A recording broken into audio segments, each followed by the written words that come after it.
የሕዝብ ተወካዮች ምክር ቤት 2.339 ትሪሊየን ብር ሆኖ በቀረበው የ2019 የፌዴራል መንግስት በጀት ዓመት ረቂቅ በጀት ዝርዝር መግለጫን አድምጧል። ዝርዝር መግለጫውን ያሰሙት የገንዘብ ሚኒስቴር አህመድ ሺዴ ለ2019 በጀት ዓመት ከቀረበው በጀት ውስጥ 1.236 ትሪሊየን ብር ለመደበኛ ወጪ የቀረበ ሲሆን 568.2 ቢሊየን ብር ደግሞ የካፒታል ወጪን የሚሸፍን ነው። 520.6 ቢሊየን ብር ለብሔራዊ ክልላዊ መንግስታት የበጀት ድጋፍና 14 ቢሊየን ብር ደግሞ ለክልሎች ዘላቂ የልማት ግብ ማስፈጸሚያም ይውላል። ጠቅላላ የፌዴራል መንግስት የውጪ በጀት ውስጥ 52.9% የሚሆነው ከፍተኛ ድርሻ ለመደበኛ በጀት የተመደበ ነው።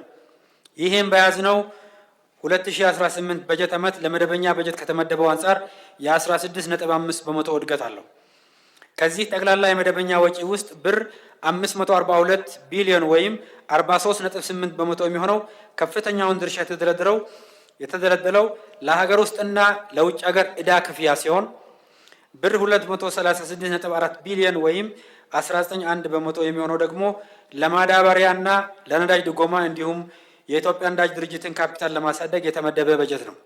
ሚኒስትሩ በጀቱ መንግስት የያዛቸውን የልማትና የማክሮ ኢኮኖሚ እቅዶችን ታሳቢ በማድረግ የተዘጋጀ ስለመሆኑ አንስተው የዜጎችን የኑሮ ሁኔታ ለሚያሻሽሉና መሰረታዊ ፍላጎቶችን ለሚያሟሉ ጉዳዮች ቅድሚያ የሰጠ ስለመሆኑም አንስተዋል። የ2019 የፌዴራል መንግስት ረቂቅ በጀት ሲዘጋጅ የመንግስት የውጭ ፖሊሲ የተጀመሩ የልማት ስራዎችን ከማስቀጠል ባሻገር ከዋጋ እድገት ጋር ተያይዞ ዝቅተኛ ገቢ ባለው የህብረተሰብ ክፍል ላይ የሚኖረውን ተጽዕኖ ለማርገብ ለሚያስችሉ የማህበራዊ ወጪዎች በቀጣይም ትኩረት የሚደረግበት ይሆናል። በሌላ በኩል የመንግስት ወጪ ፖሊሲ በጥብቅ ፊስካል ዲሲፕሊን እንዲመራ የሚደረግ ሲሆን የመንግስት ሀብት ቅድሚያ ትኩረት ለሚሰጣቸው ወጪዎች እንዲመደብ ተደርጓል። በዚህም መሰረት ከመደበኛ ወጪዎች ውስጥ ለግዴታ ወጪዎች ማለትም ለደሞዝ፣ ለዕዳ ክፍያና ሌሎች የግዴታ ወጪዎች የሚያስፈልገው በጀት ከተደለደለ በኋላ ቀሪውን ቅድሚያ ለሚሰጣቸው የልማት ስራዎች ለመደልደል ተሞክሯል።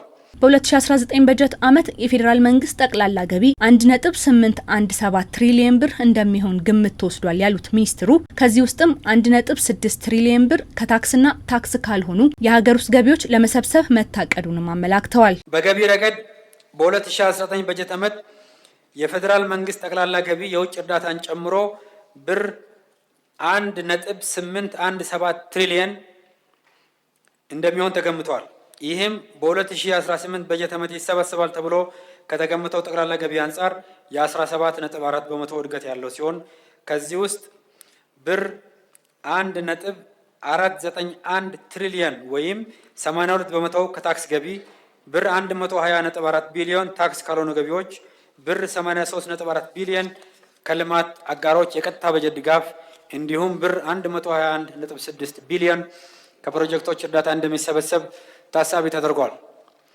በአጠቃላይ በ2019 በጀት ዓመት ከሀገር ውስጥ ምንጮች ማለትም ከታክስና ታክስ ካልሆኑ ገቢዎች እንደሚሰበሰብ የታቀደው ገቢ ብር 1.6 ትሪሊዮን ሲሆን ይህም ከአጠቃላይ ገቢው 88.7% ይሸፍናል። ቀሪው 11.3% ደግሞ ከውጭ እርዳታ እንደሚገኝ የታቀደ ነው። በዝርዝር በቀረቡ የረቂቅ በጀቶች ላይ ሀሳባቸውን የሰጡት የምክር ቤት አባላት የበጀት ድልድሉ ላይ ቅድሚያ ሊያገኙ ይገባቸዋል ያሉትን ሀሳብ አንስተው ሚኒስትሩም ምላሽ ሰጥተውባቸዋል። ከመንገድ ፕሮጀክት ጋር ተያይዞ ግን የማነሳው ሀሳብ ስላለኝ ነው። ለመንገድ ፕሮጀክትም ተይዞ በጀት እንደተያዘ ያው ዝርዝሩ ላይ ሲቀርብ መግለጫው ላይ ሰምተናል። ነገር ግን እነዚህ መንገዶች ሲታዩ ቋሚ ኮሚቴውም ይሄንን ሲያይ በትኩረት ሊያይ ይገባል ብዬ የማነሳቸው ረጅም ዓመታትን ያስቆጠሩ በበጀት እጥረት ምክንያት ያደሩ የዋሉ ረጅም ዓመታትን ያስቆጠሩ የመንገድ ፕሮጀክቶች አሉ። ዩኒቨርሲቲዎች ላይ ብዙ የተጀመሩ ፕሮጀክቶች አሉ። ፕሮጀክቶች ይጀምራሉ 6ም 7ም 8ም ዓመት ሳያልቁ ይቀጥላሉ። እንደገና አዲስ ፕሮጀክቶች ይያዛሉ። የመንግስት ደግሞ ፖሊሲ ፕሮጀክቶችን ማጠናቀቅ ነው። ለዋና እና አገናኝ መንገዶች ግንባታና ነባሮቹን ለማጠናከር በሚል ወደ 121 ቢሊዮን ብር የተያዘበት ሁኔታ አለ። ባለፈው ዓመት ወደ 93.6 ቢሊዮን አካባቢ ነው የነበረው። ብልጫ አለው እንደተባለው። ግን አሁንም ለነባርና አገናኝ መንገዶች ብቻ የሚል ነው እና አዳዲሶች አንይዝም ወይ? ለህዝብ ቃል የተገቡ በበጀት ያሉ መንገዶች መሰራት አለባቸው። ቅደም ተከተል ወጥቶላቸው በመንገዶች አስተዳደር በበጀት አስተዳደር እየታየ የሚፈታ ጉዳይ ነው የሚሆነው። ያነሳችሁት የየአካባቢው የመንገድ ጥያቄ ሌጂቲሜት ትክክለኛ ጥያቄ ነው፣ ግን ሁሉም በአንድ ጊዜ ሊፈታ አይችልም።